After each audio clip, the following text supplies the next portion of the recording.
So, um, anybody have anything they would like to share with regard to that meditation?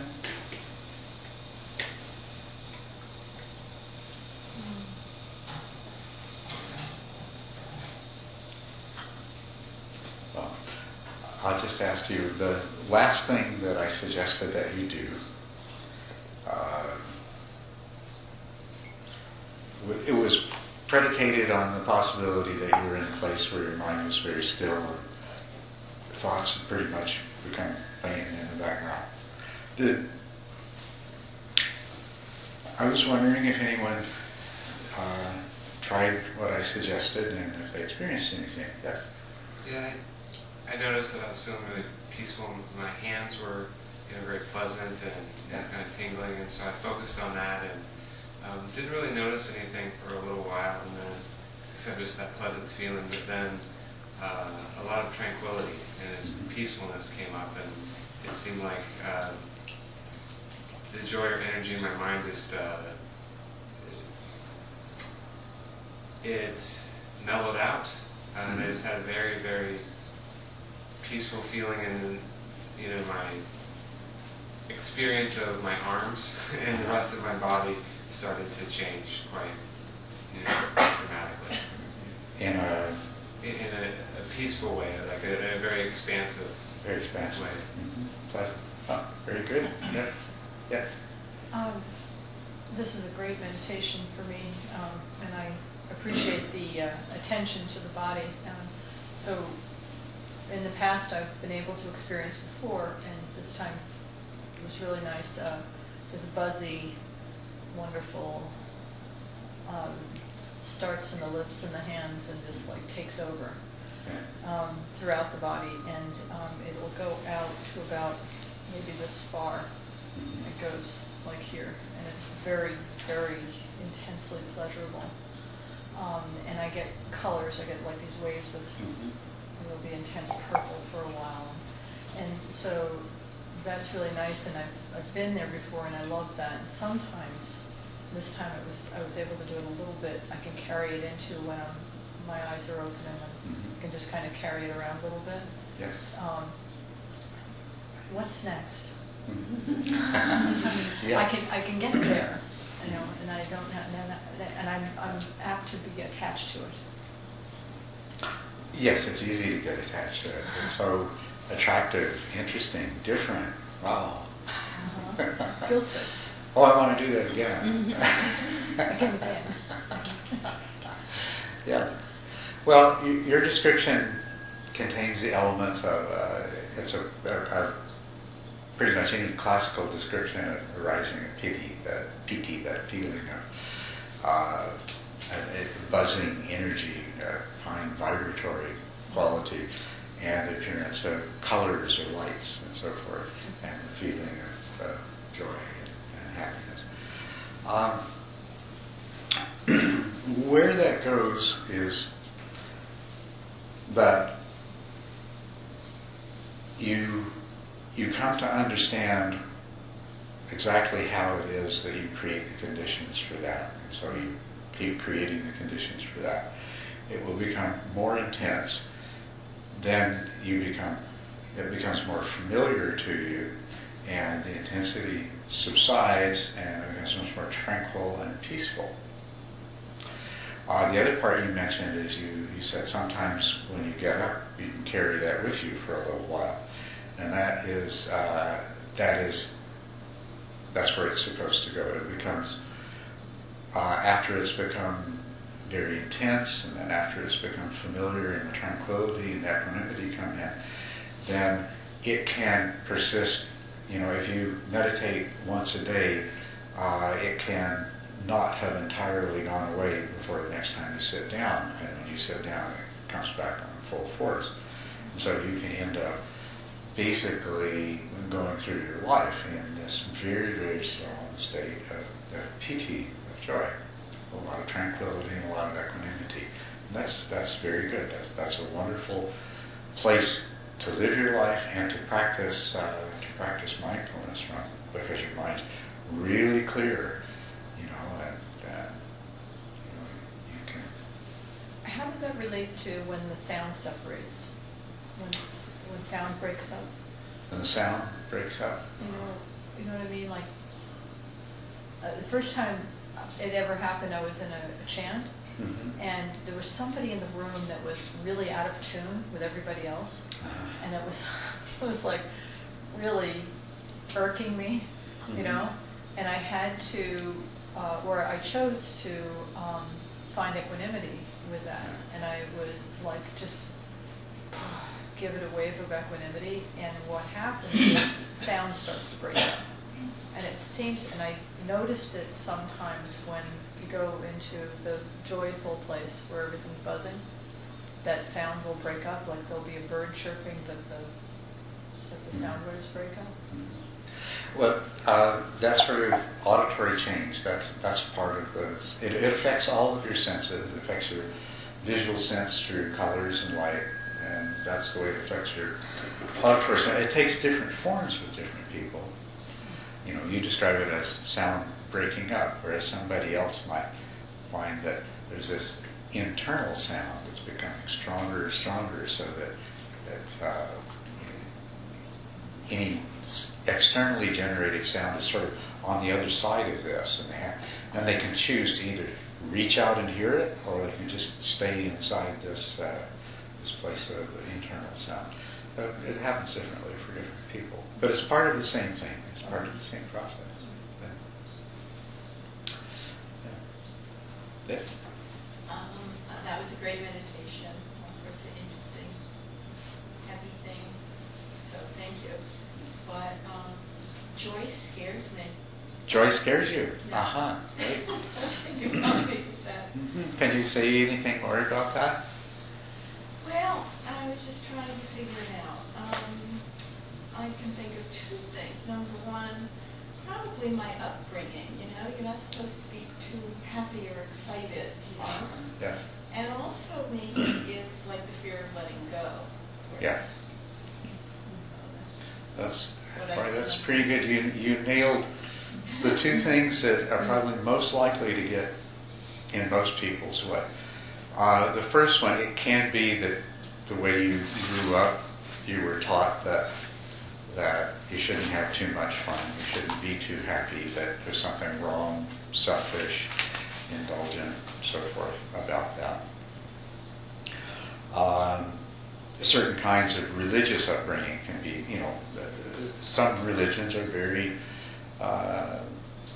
very strict and stern, and don't make a lot of room for joy. The other thing that can be often a part of that, or it can be separate, is the feeling that you don't deserve it. We spend a lot of our lives judging ourselves, criticizing ourselves, finding ourselves wanting, or sometimes things that happened to us as we were children growing up left us with the imprint that somehow we were flawed, less than we should be, And so we carry that with us through our life, that we're not deserving. We're not really deserving of happiness.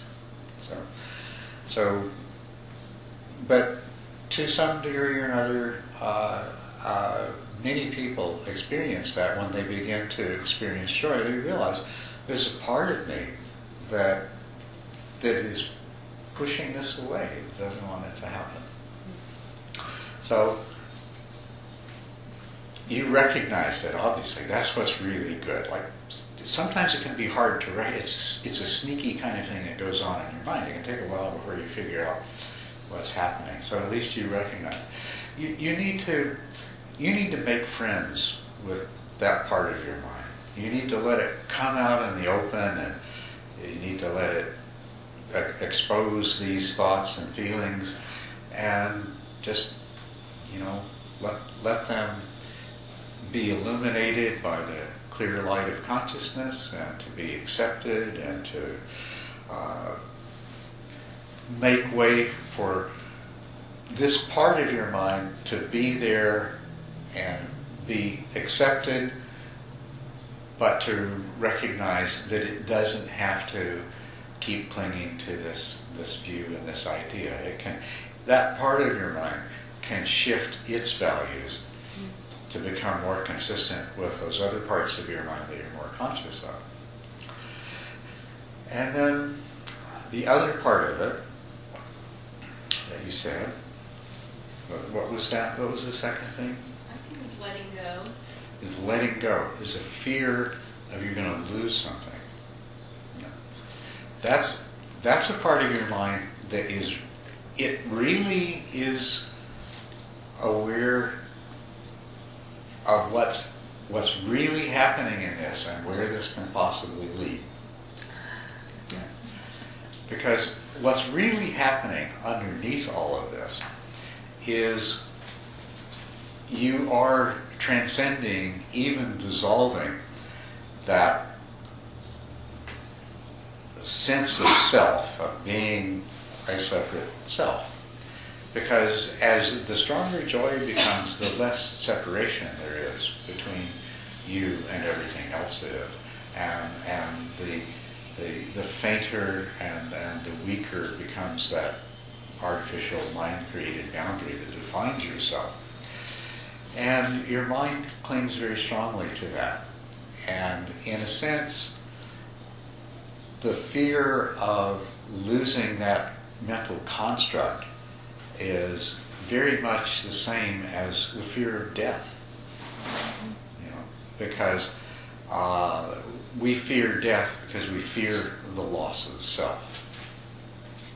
And so yeah, it can be a strong feeling of fear. If I let go into this, what's going to happen to me? Where am I going to be? And it's completely irrational because the other part of your mind is saying, yeah, well, I want to be there. That sounds like a great place to be. Yeah. But this other part of your mind is saying, no, we don't want to go there. That's unknown territory. That's very scary. So it's good that you recognize these and then just, make friends with these parts of your mind. You're welcome. Yes? I had difficulty with that meditation.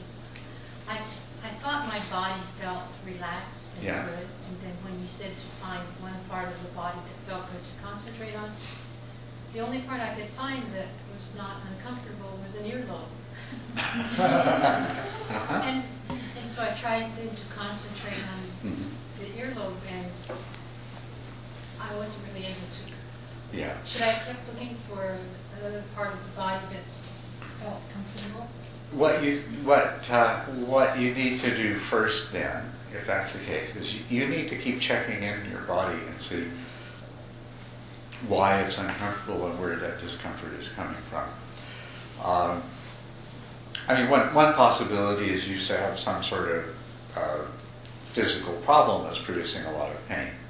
And is that the case? It's not a lot, but it seems to be all over. Okay. And then the other possibility is that as you sit there, you relax and you get comfortable, but then as you sit there, some of these unconscious processes of your mind are producing tension in your body, and they're creating aches and discomfort and things like that. So that's why you need to check in. If you're finding that, what I would suggest for you, check in with your body fairly frequently, and when you do so, search out those places where tension is starting to develop and let go of them. If these muscles up here are contracting, or these here, or if you feel a tightness developing anywhere, seek it out and then just gently let it go, and do that as often as necessary. Now, as far as the actual pain that's there, mild pain and pain that's not really pervasive, what you can really do is just acknowledge it and let go of it and focus more on the pleasant sensations. If you have severe pain, or if you have pain that's very pervasive in your body, then you're going to have to take a different approach. You're going to have to address it directly. You're going to have to use the power of mindfulness to just investigate what this pain is and what the experience of pain is. And in the process of doing that, you'll come to a place where either the pain disappears, or it becomes much less disturbing. Or the third possibility is you'll come to a place where the pain is just, it's still there, but it's just a sensation. And you're able to separate the unpleasantness that you experience, the suffering part of it, as being a reaction of the mind, which you can let go of. And this is, some people have chronic pain and they take up meditation practice as a very powerful way of dealing with it. It's not, it takes a little time. I don't know if this applies to you at all or not. When you first take pain as a meditation object, the initial experience is usually that, oh wow, it's even worse than ever. Better off not paying attention to it. But the trick in this is to persist, but to take a very objective stance with it, so that you are the consciousness that is objectively observing and investigating the pain. You're not the I that's hurting. So you work on doing that at first, and you accomplish that to a great degree by taking this very objective, you meditate on the pain from the point of view of what kind is it, where exactly is it moving, is it expanding, is it contracting, is it changing in intensity? All of these kinds of questions that, like if you were an entomologist studying bugs, you'd ask all these kinds of questions. How's it behaving? What's it doing now? And so forth. And you take that kind of approach to examining your pain, and that reinforces the objectivity. And usually, as you succeed in doing that, this is where you'll find that sometimes the pain goes away, or else it subsides to the degree that you're a lot more comfortable paying attention to it. The next step in the process is where you start to examine the pain in terms of, well, what is it about this sensation that makes it painful anyway? And this is a project that takes some time. And of course, if you're a person who has chronic pain, then you've really got nothing better to do with your time than this. Because the pain's going to be there anyway. And the wonderful thing about it is you're going to find the pain becomes a lot easier to deal with. But short of that situation where your primary thing that you need to deal with first before you can do very much else is to learn to deal with the pain.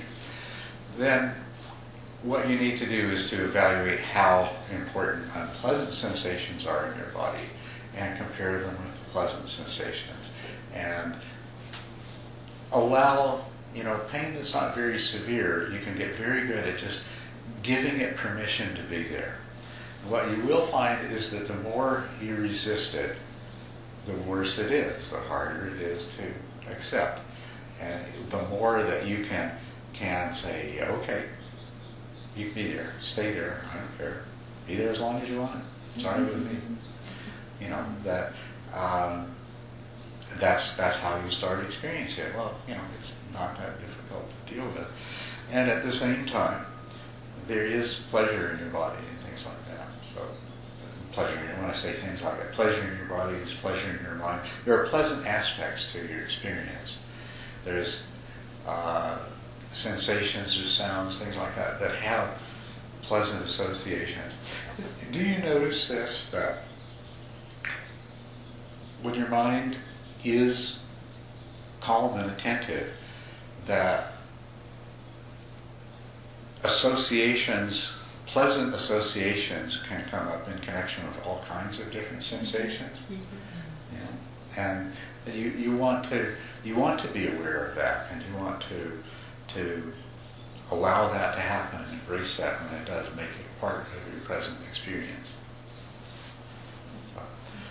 So I hope that will help you. To do the particular thing that I described for you towards the end of the meditation, you really need to have dealt with other things sufficiently to be able to do it. If you still got you still got pain in your body that you haven't yet dealt with, or you still have a lot of tension being produced in your meditation that you haven't been able to let go of, it's not really time to do that yet. Likewise, if your mind's still agitated or tending to seep into dullness, that's not particularly a good time to do that either. But when you have those periods where your mind seems to be really calm and still, you can ride that wave of those sensations of the breath, and you just stay right with it. And there's hardly any thoughts, but the thoughts that come, they're just, there's little whispers in the background, and you know they're there, but you don't have to buy into them at all. You don't even have to know what they are. And then that's the place that you're ready to try this little practice that I described. This is a very major practice, actually. What it can do and where you can go with it. If when your mind is sufficiently still and calm, you find pleasant sensation in your body, and you take that as the meditation object. And the real trick in this, it's a subtle thing. You'll need to practice a little bit to get good at this distinction, but you're not really trying to meditate on the pleasant sensation so much as to get in contact with the quality of pleasantness that is associated with that sensation. And what this will do, well, it will either tend to fade away or it will tend to grow and expand. It will it may become more pleasurable. You may experience that tranquility, peacefulness, things like that. And you just keep on, if that happens, you just keep on meditating on it, just letting it evolve and grow whatever it wants, whichever way it wants to. Sometimes, when you focus on it, it'll tend to wither away and disappear. And then you just go back to meditating on the breath for a while, and then it seems like you're ready to give it another shot. You give it another shot at that point and see what happens. But it has the potential to develop into the classical meditative joy that we call piti. You will begin to feel energy currents and tingly sensations, electrical experiences. You'll have little flashes of joyful feeling and happiness and things like this. And you just keep working with that until eventually it becomes very strong. Most of the time, not always, most of the time there will be a strong physical component that predominates. You'll feel a lot of energy in your body, and it often takes this sort of fine, vibratory, tingly, effervescent takes on that kind of feeling. Sometimes it's mixed with, like really strong electric-like currents just moving up through your torso and into your head, or things like that. But when it becomes strong like that, you can actually enter into a kind of absorption with that. You can just sort of let it completely fill your awareness. Just let go of everything else and just go completely into that. So this is one of the ways of accessing meditative joy intentionally, deliberately. It's what you're really doing is you're practicing a very light form of what's called jhana. You focus on the pleasantness of the sensation until the piti starts to arise. And then as it becomes stronger and stronger, you're taking this piti as your meditation object. And when it is strongly developed enough, you can absorb your whole conscious awareness into it. You can just sink right into it. Or there's a couple of different ways that I'm familiar with that people experience this. One is that it's as though you feel like you're sinking into it. You're just disappearing into it. And you will encounter a little bit of those twinges of being afraid to just let go and disappear into this. The other way that you can experience it, it's like you focus on it and it just grows and it grows and it gets stronger and stronger. And you can just let it grow until it completely fills. It uses up all the available bandwidth for consciousness you have, and there's just nothing else present. That's the other way of entering into absorption with it. And that will allow it to develop and become very strong. So that's a tool that you can use. So you just look for the joy, cultivate the joy, and let it become stronger. But whenever you find the opportunity that you might be able to pursue it in a little more direct way like this, go ahead and try it out.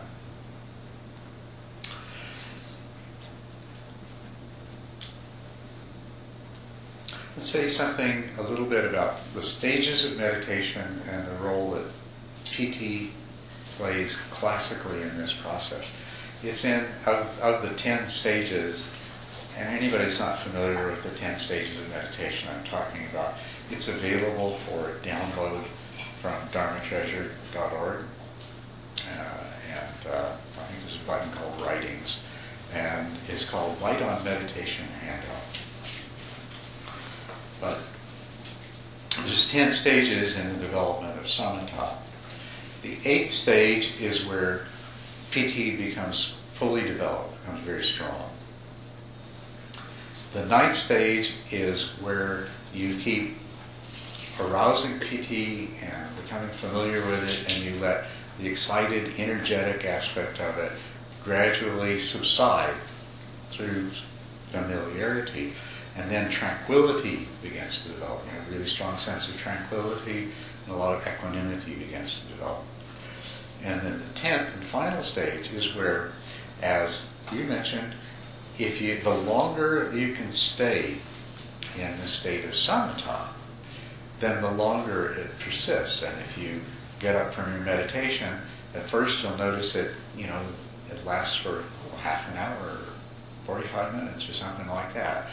But then it'll last for longer and longer periods of time. You'll get to a place where it gradually tapers off, and then you sit down to meditate again, whenever that is, and it just zooms right back up to full strength. And when you are technically an adept meditator when that happens. You can now, through using your meditation practice, you can enjoy powerful concentration, mindful awareness, joy, tranquility, and equanimity all of the time. And this is the place to practice mindfulness in your life. It's boom right there for you all of the time. So you can examine what's going on in your mind. You can watch your mind's reaction. You can see how you are reflected in everyone else, and everyone else is reflected in you. You can gain really deep insight. That's the role this plays in the process, and that's how it develops. As far as the other part of this, the attachment and the chasing after it. Most often, what will happen is you'll have a strong experience of PT, and it's like, oh well, I want that again, and you'll try to make it happen. What you'll discover over time is that trying to make it happen doesn't work. What you do is you know the conditions in which it arises spontaneously. You create those conditions and you get out of the way. Because the more of you there is wanting it to happen, the more that's going to just simply be in the way and keep it from happening. So you need to learn this, and so that you can create the conditions and have PT develop more readily, more often. You can become attached to it. And as a matter of fact, you will become attached to it. You can experience this without becoming attached to it. But you can also overcome that attachment, and you have to. One of the things that I mentioned to you in that handout is that in some traditions, PT is regarded as a defilement of insight. That's why it was that's why joy was a defilement? Yes. That's what it was. Joy is considered to be one of 10 defilements of insight. These were cataloged in Buddha Ghosa's Visuddhimagga, the Path of Purification, that was written, almost 2 millennia ago, as a compilation of all of the meditation wisdom at that time.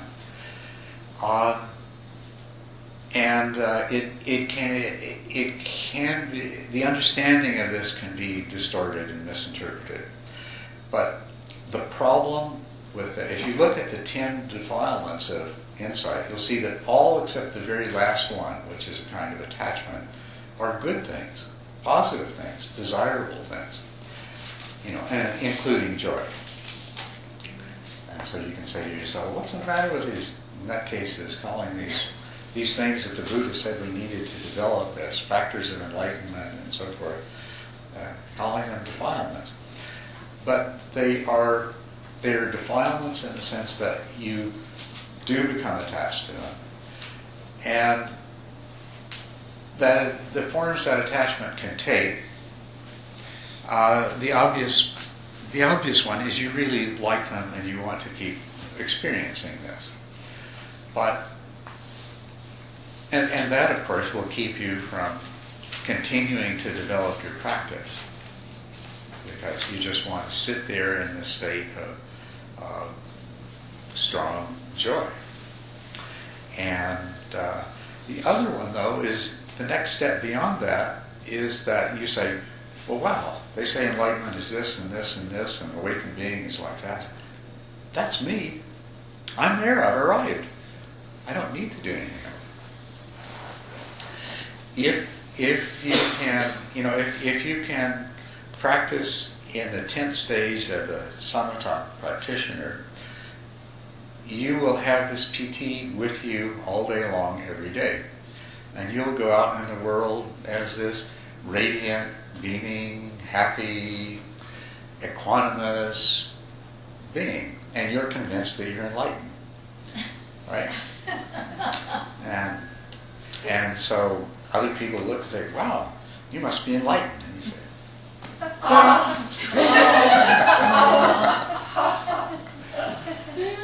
and that happens. And the thing is that this state of samatha, this persistent state of samatha that you carry with you in the world, it does resemble the state of an enlightened being in many ways. It's a very, very wonderful thing.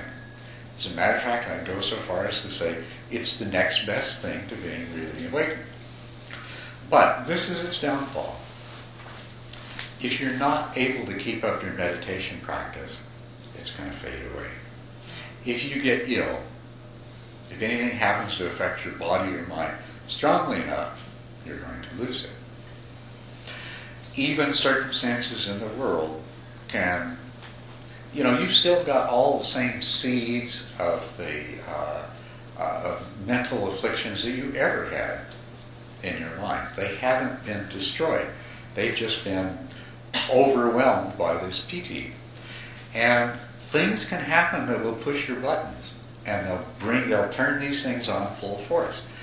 You can experience severe kinds of emotional and other traumas in your life, and your PT is going to go. So that's what makes it different.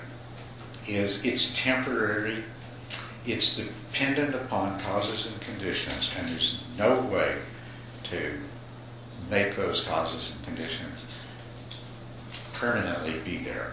You still have work to do. Right? The path to awakening, you haven't arrived at it. But when you reach the point where PT arises, you're going to have to learn that.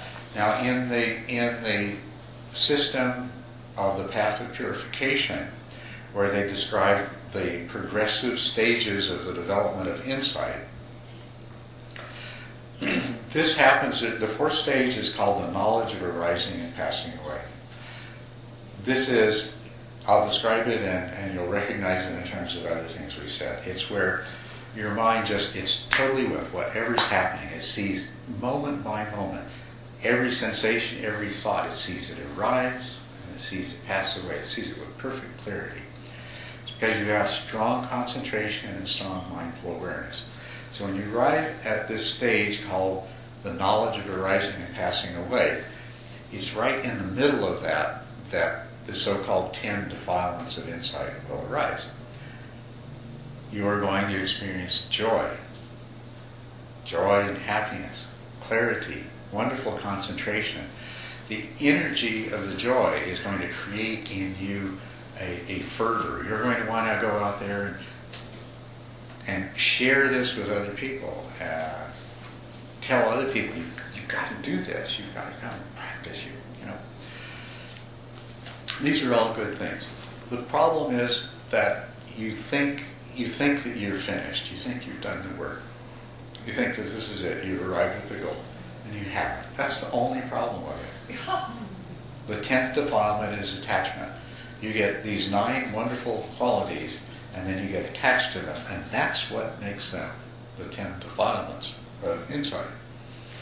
So then, in the middle of this experience of the knowledge of arising and passing away, now, before you can proceed to the next stage, you need to acquire what's called the knowledge of what is and is not the path. The knowledge of what is and is not the path. And that's basically the realization that, well, this is great. This is what I need. Now I'm ready to move on. But this is not the goal. The path is to use this and move forward. And this is all in the progressive stages of insight. This is the point that is marked as the true beginning of insight. Because this is when you can begin to practice in such a way that insights that arise will not be mundane insights. They will not be intellectual understandings or conceptual epiphanies or things like that, but where you will start to have experiences that give you the penetrating insights into the truth of what this is all about that you're experiencing. Okay. So it's called the true beginning of insight. So the 10 defilements of insight, when they lead you to the knowledge of what is and is not the path, then you arrive at the true beginning of insight with all the tools you need to move forward. So that's how attachment, that's the problematic side of attachment. Which is not that bad of a problem at all, really. Because usually it seems that it's only a matter of time before the meditator begins to realize that there's more work to be done. But I haven't realized the end of the path yet. I think the exception to this is if it comes too quickly and too easily. If you really haven't gone through the process of gaining all those other insights along the way that come from learning how your mind works and learning to deal. If it comes too quickly and too easily, that's when you can become very attached to it. And I think the other danger is if you go out and advertise yourself as an enlightened being, now you've got all these people that think you're an enlightened being. It makes it really, really hard for you to go back and do the work. Right? Because you've got an ego, and not only that, now you've got an ego with a huge investment. So those are the problematic side of it. But it's a wonderful and important thing to arrive at. Yes. It doesn't seem that there is ever an end to the path. That's what it seems like to me, that there is no end to the path. And it just keeps getting better. So take that to heart. That, forget end of the path. No matter how good it seems where you've gotten to so far, what awaits around the corner is so much better you can't even imagine it. So just keep on going. So the Buddha probably would not then have felt that he had reached the end of the path. Yeah, I can't recall him ever saying that.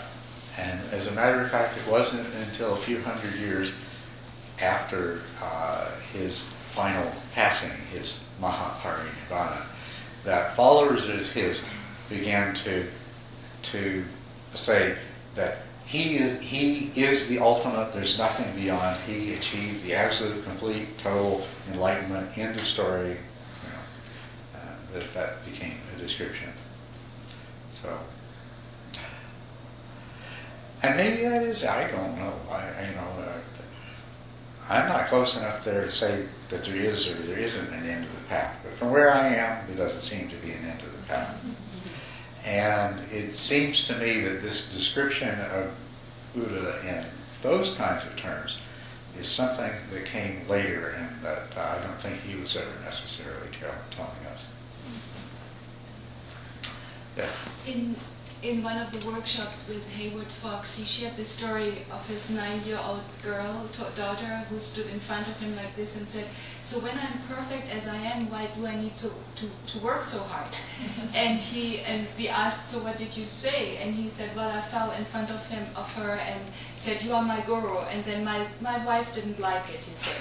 So the question is, when she's right, this little girl, when we are perfect as we are, why do we have to work so hard? You're absolutely perfect the way you are, every one of you. But if you're suffering, you can become more perfect.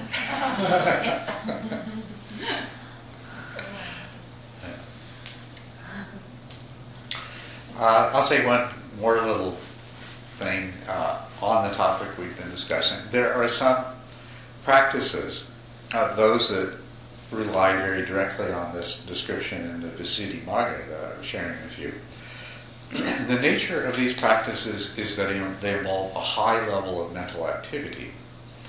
Some of you may be familiar with the Vipassana practice that requires you to note every single thing that you're aware of. And so your mind is hopping back and forth between the mode of direct experience and the mode of conceptual labeling. Back and forth, and it gets faster and faster and faster. And it has to for this practice to work. That's the engine that drives this practice. But that degree of activity of the mind prevents strong piti from arising. And so if you're doing a retreat in that practice, and you go to do your meditation interview and say, "Oh, I'm having so much joy arise, my body doesn't hurt anymore, and I sit and, it's so easy. I've been meditating for 3 or 4 hours at a time now." And the meditation teacher will say, "You're not noting enough, are you? You're not trying hard enough." And they're right. Because the only reason that piti could arise is you've slacked off on the noting practice. And your teacher will be right. If you want to do this practice, if you want to follow this method, then you get on top of this noting to the point where piti is not arising. But what happens in that same sequence, there is a point that you get to. It's actually the last knowledge before the great breakthrough. It's called the knowledge of equanimity towards formation. And at that point there will be equanimity, tranquility, and the mind will be in a state of joy. It might not necessarily be experiencing a lot of radiant happiness, but it will be in that state of joy.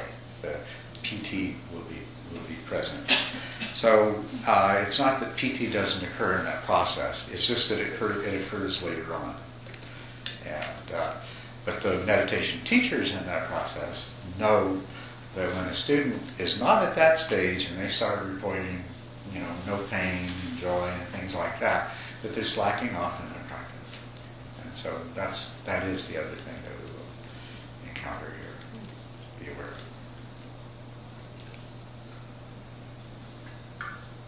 Maybe one other thing in that context occurs to me. When do you, if you look at that sequence of knowledges described in the path of purification, and that is the basis for certain Vipassana practices, you'll see that the knowledge of arising and passing away is followed by the knowledge of dissolution. This is where you come to really understand the meaning of impermanence. That is followed by the knowledge of terror, the knowledge of misery, and the knowledge of disgust.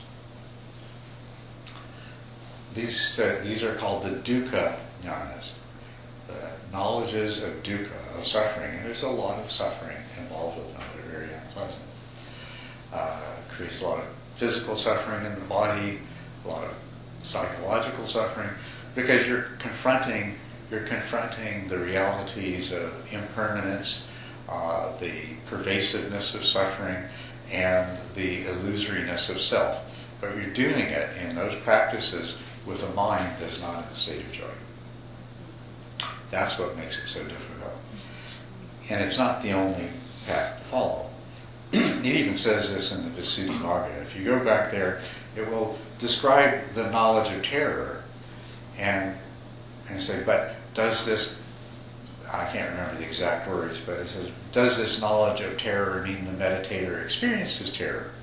And then it goes on to explain that no, it can mean that the meditator's in the place of looking at this objectively and saying, aha, it's like a pit filled with poison snake. It's like a burning brand. If I were to cling to that, then the thought of what would happen to me if I cling to that, I can recognize the terror inherent in it. I don't need to experience the terror. So that's the difference. Whether or not you have PT, whether you're following a method that develops PT and gives you, in advance of these scary insights, gives you joy, tranquility, and equanimity, or whether you're following a path that leaves those to the end and you have to kind of go through the fires on your own first.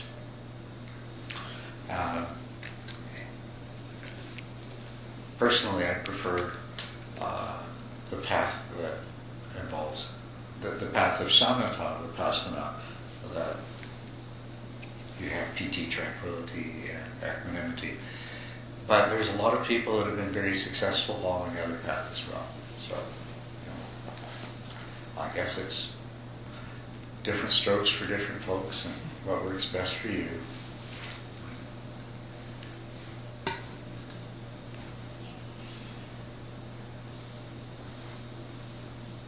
Yes? What's the difference between tranquility and equanimity? What's the difference between tranquility and equanimity? Tranquility is the stillness, the quiet, the serenity, the happiness that accompanies joy when tranquility is present is the contented fulfilled feeling, the not needing or wanting anything, the being perfectly at peace with what is. Equanimity is non-reactivity to things. So your experience, something happens that's pleasant, something arises that's pleasant. Do you grasp after it? Do you cling to it? Do you try to hold on to it? Or are you willing to just let it come and go and pass right through you? Oh, that was pleasant. Oh, that's gone, without grasping and clinging. That's equanimity. With things that are unpleasant, they pass through you in exactly the same way. You don't try to block or resist or avoid them. It's just you let them come and you let them pass right through you. Just, oh, that's unpleasant. Oh, that's gone.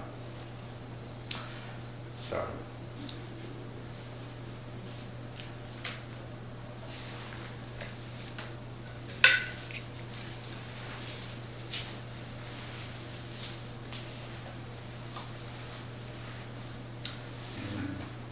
else have comments or questions?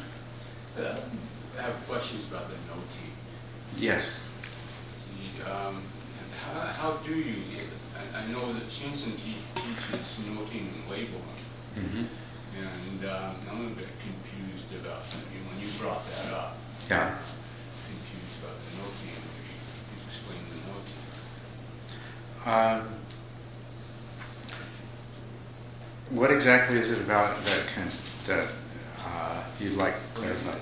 Instead of, like you're concentrating on the breath, do you note, what's the process of noting while you're meditating? Well, there are variations on this, but one of the most commonly used is you usually take the rise and fall of the abdomen to anchor your attention. And then anything that enters your conscious awareness strongly enough that it displaces the awareness of rising and falling as the focal point, then you label it. You label it until it disappears. And then you go back to the rising and falling, unless something else has intervened at that moment. And then you label that. And so you come up with a label, and you may repeat the label several times. If a thought comes up, you say thinking, until the thought disappears. Or if you're sitting there meditating and somebody honks a horn outside, you say hearing, until your mind lets go of that sound. So that's the way the process works. Is that what you were wondering? Yeah, is that noting or labeling? That's labeling. Noting and labeling they're the same thing, although as you go along and as you get very skilled at it, you won't need to say the word in your mind anymore. Mm-hmm. Instead, there's the concept, hearing, and it's enough. It becomes non-verbal, and then it's noting. The next step beyond that is noticing rather than noting, so that you don't have to, you don't need to pull up the conceptual flag to stick to the experience. But that's a quite advanced stage in the process. And so you start out with a lot of labeling, and then when you get really good at it, and you have to, because it takes a certain amount of time to think hearing, or to think thinking. To think those labels takes a certain amount of time. And as your mind starts to work more and more quickly, and as your awareness of different things begins to, your mind starts to hit on things really, really quickly. So there's not time, really, to create a verbal label. So you have to be able to note, let the conceptual recognition arise without going to the stage of generating a word to go with it.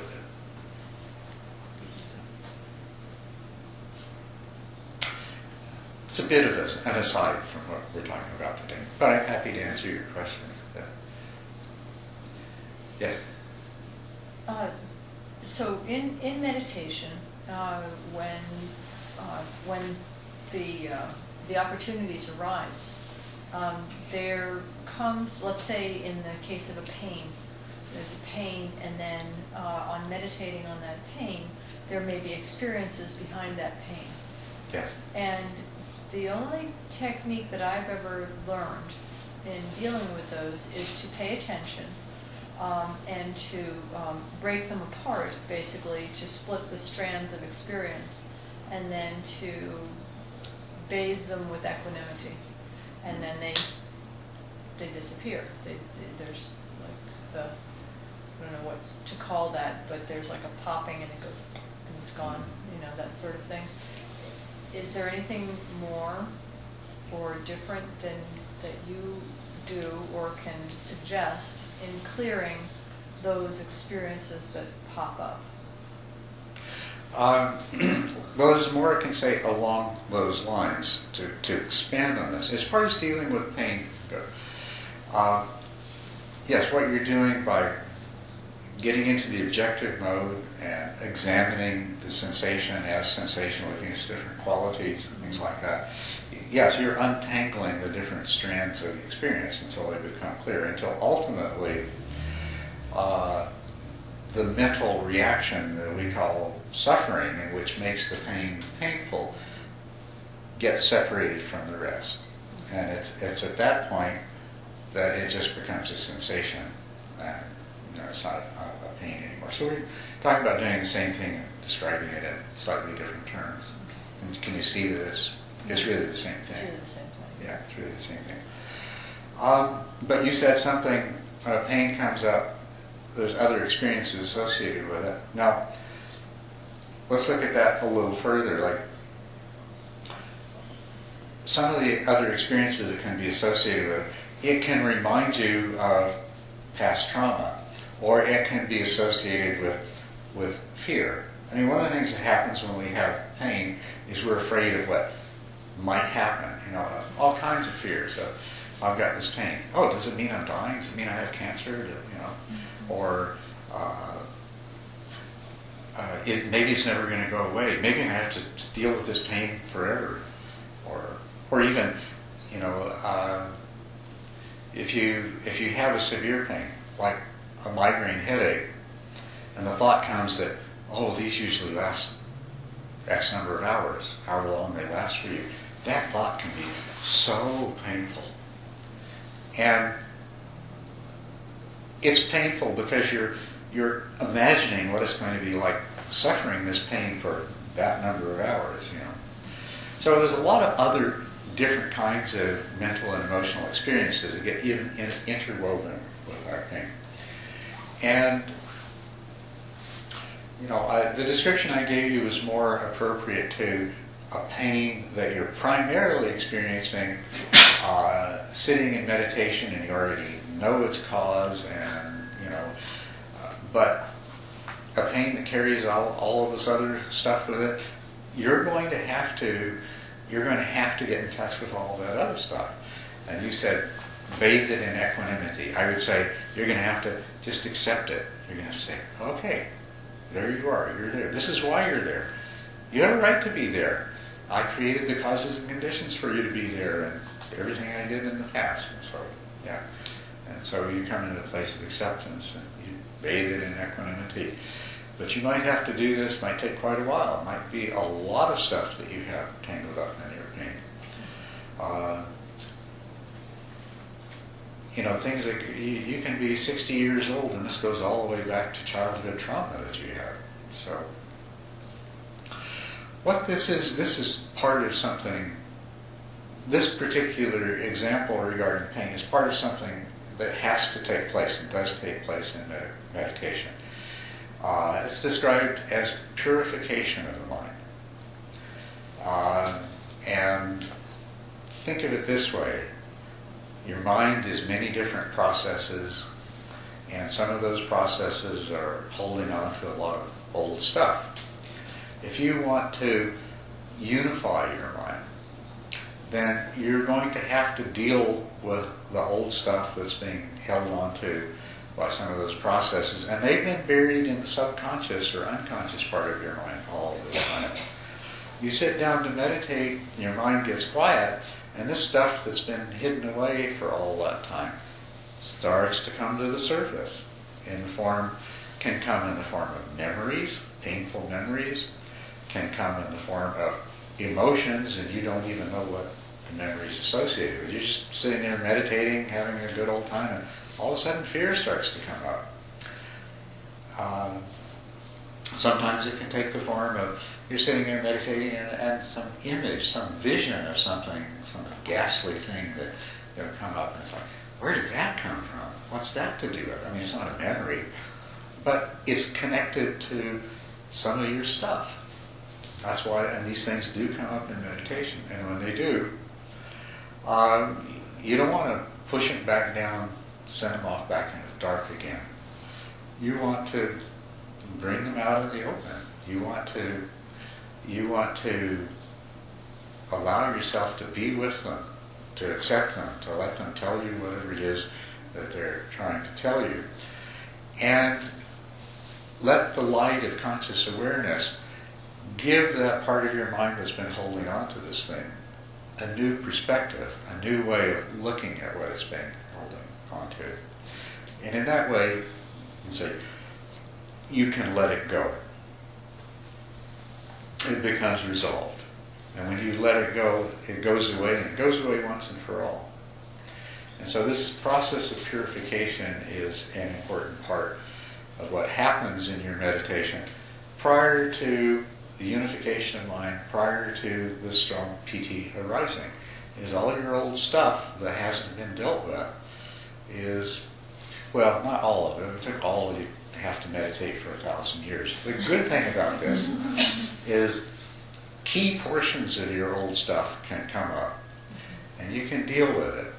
You can look at it. You can accept it. You can come to a place of being all right with it, and that will resolve a whole bunch of other stuff that it's connected with that you don't need to dredge up. But this process of purification of the mind is a very, very important part of the meditation process. And the answer to what to do with this stuff when it comes up is you don't hide from it and you don't try to push it away. You let it be. You approach it with the attitude that, okay, you're there. You must have a right to be there because you wouldn't be there otherwise. So then you just look at it. Bathe it in equanimity. I like that. That's a nice phrase. It probably came from someone else. Shinzen. A lot of good stuff comes from Shinzen. That's a really good phrase. Bathe it in equanimity. That's what you do when your stuff comes up, is you don't react to it. Equanimity is non-reactivity. Complete non-reactivity. One of the little pitfalls you can come to is stuff comes up and you bathe it with non-reactivity and it goes away. So then some other stuff comes up and you say, oh good, I can make it go away. And it won't work because you're not really bathing it in equanimity. You're just trying to get rid of it in a more sophisticated way. You have to really accept it. You have to accept it with the idea that if it's there forever, that's all right. Not with the idea that, I know the trick now, I can get rid of it. That just won't work if you do it that way. It might seem to work, might go away, but it'll come back again because it's still there. Yeah. When you say accept it, I'm thinking about things that are, because I'm old, I've been through, many things, and it includes anger or loss, grief, injustice, things that really, in a way, can't be resolved with someone else in many cases. But yet, those residual unpleasantness or, I suppose, thorns in a way, even though they're buried and they're well cushioned and covered with layers now, they're not sticky thorns. But when you say accept it, do you have to unravel these things? Because when they come up, sometimes it's really not entirely clear what the source of it is. You don't have to unravel it in the sense of you don't need to analyze it.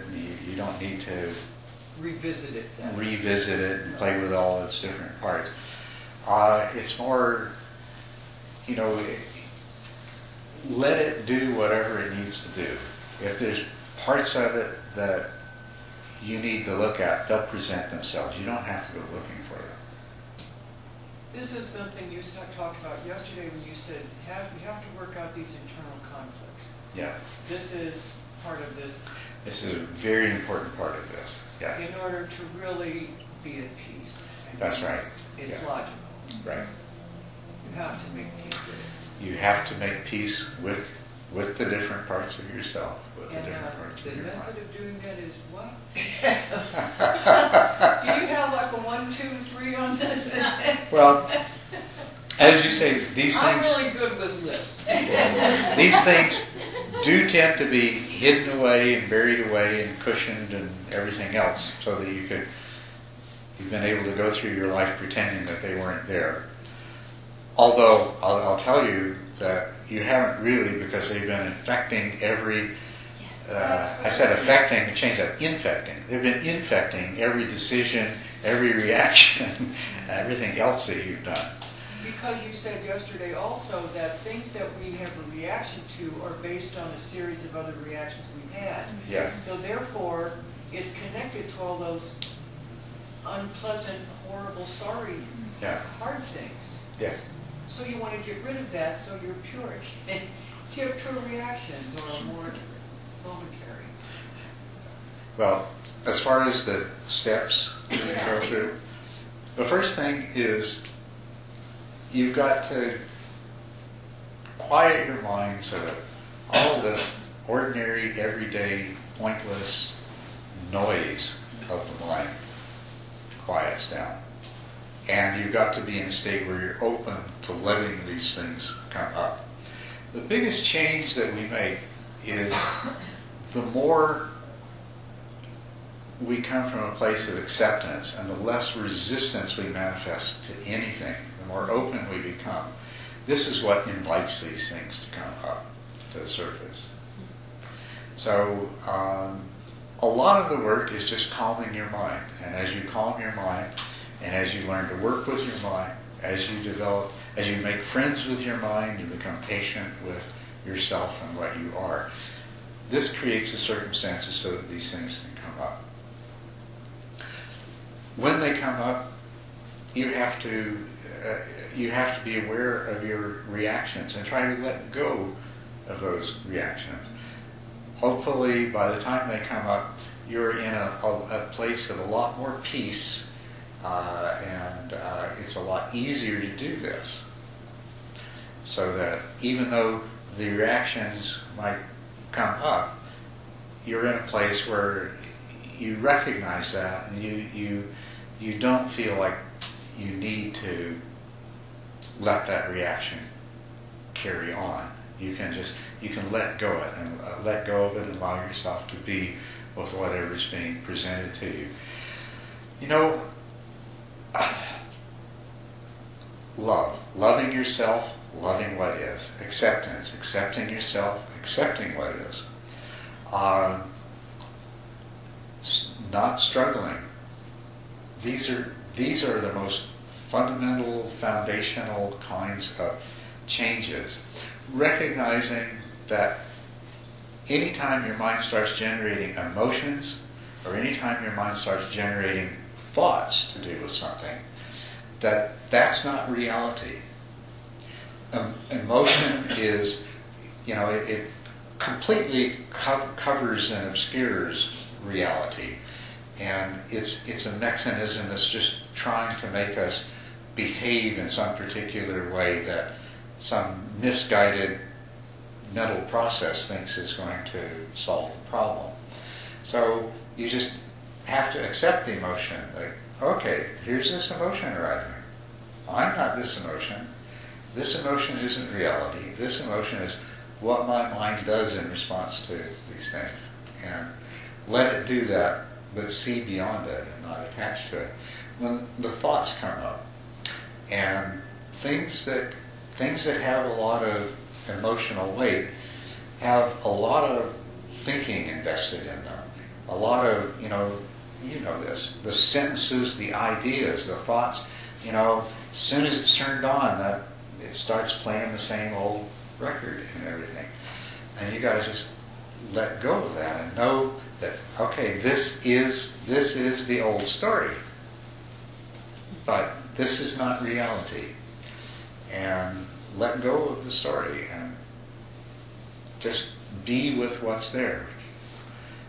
That's what being fully present with it means. All of the story does not exist in the present.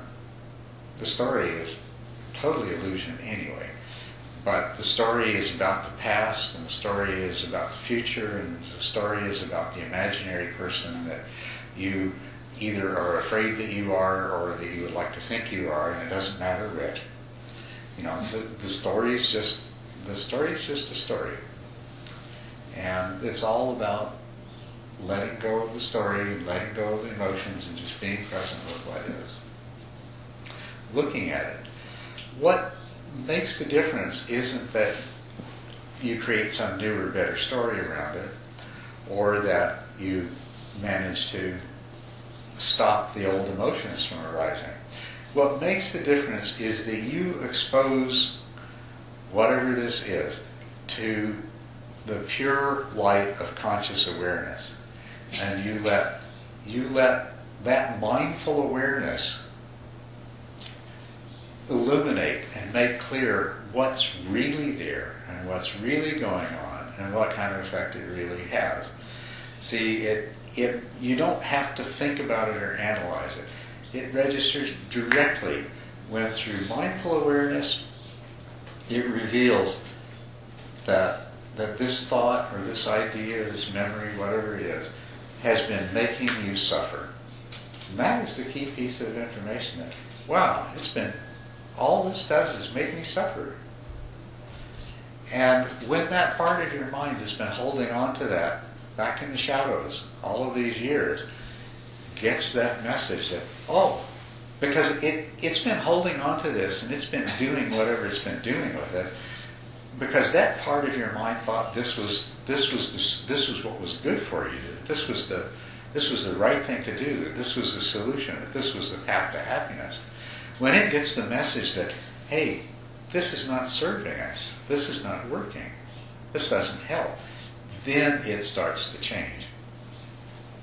And that's more than anything else what you want to do, is expose your stuff whenever it presents itself, whenever it comes into conscious awareness.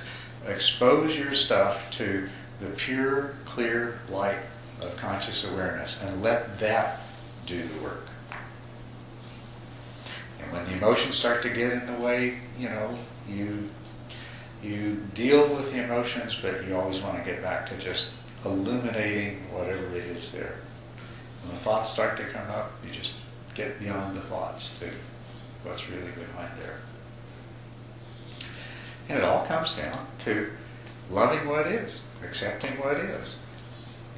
Because whatever emotional trauma that you've had in the past,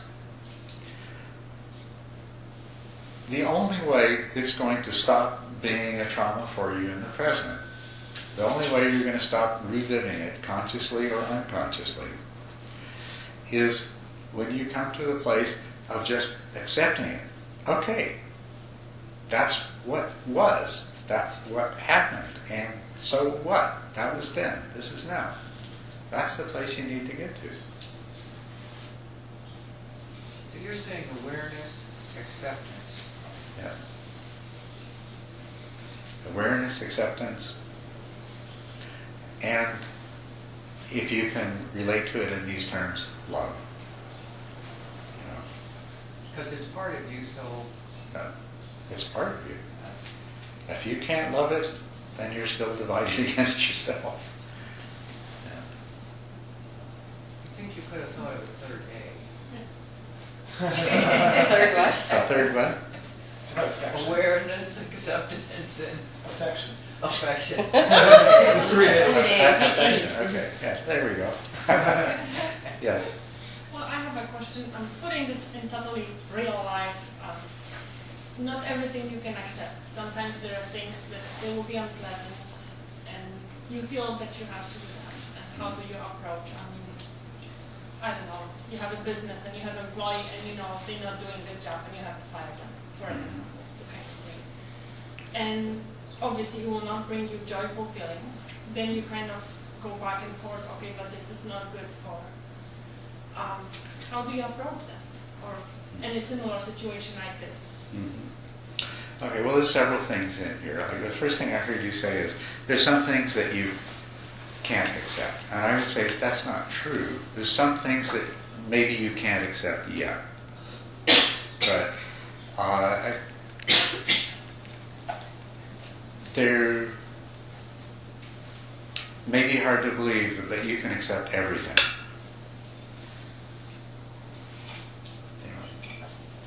But you may not be there yet, and that's all right. If you can't accept it yet, that's all right.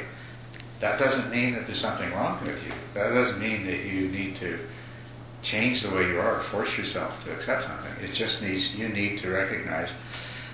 It's helpful if you can have faith in the fact that everything can eventually be accepted, but say, okay, I haven't gotten there yet with this thing, but keep working towards getting there. Now there are things that we have to do. You use the example, if you have employees and they're not doing the job, you might have to fire the employees. There are things that we have to do that are unpleasant, that might make us unhappy, that might give us feelings of regret. Maybe the employee that you have to fire, let's make it real difficult, is maybe they're your nephew, or maybe they're a good friend, and you wanted to give them this job, but they're totally screwing up. It makes it really painful. And that's what I meant by not accepting, not accepting things, just it's hard, it's difficult to accept the job they do. That's what I not acceptance. Yeah, you don't need to accept them failing to do their job. You need to accept the fact that they failed to do their job. Okay. And you need to do whatever you need to do in the best possible way that you can. And so you'll have to think about that and decide exactly what that is. But if you have to fire them, then you can accept that. And if you find, here's the key thing, if you decide you have to fire them and you go ahead and do it, but now you find yourself suffering, ask yourself, what is there that I'm not accepting about this? Mm-hmm. What is it I'm still resisting? And see what that is. The thing is that we overrate our ability to understand things quite a bit. In reality, and you may find this out at a later time, firing that person was actually the best thing that had happened to them in a long time. And you don't know that. You don't know whether it will be or whether it won't be. So you do the absolute best that you can, and you accept that this is the best that I can do under these circumstances. This is what it seems to me like I need to do. It may seem like a really terrible thing that this has happened, but accept it, and accept that you don't really know. You may think it's terrible, but you don't really know if it's terrible. And as long as you've done the best, then you shouldn't have to deal with too much feeling of regret, suffering, guilt, self-doubt, guilt, things like that. Yeah. You look into the roots of that and see where that guilt is coming from. See what attachments and what aversions and what notions of who and what you are, and who knows? You have to fire somebody, and some part of you is saying, "Well, when I was that age, I was even worse than that." Well, that may be true. Does that mean you should feel guilty about doing what somebody probably should have done to you when you were? I think it's part of our upbringing. You should be nice. That's what I was. That's part of the not being nice. Yeah. The not being. Although there is a good reason, but you were brought up to just not to be mean to people, right. And that's kind of what it seems. But you shouldn't be nice. You should be loving. And now we talk about sometimes. Nice, at least to me, nice is what something might look like to somebody else who doesn't necessarily know what's really going on at all. You should be loving. Everything you do. If you have to fire somebody, fire them out of love.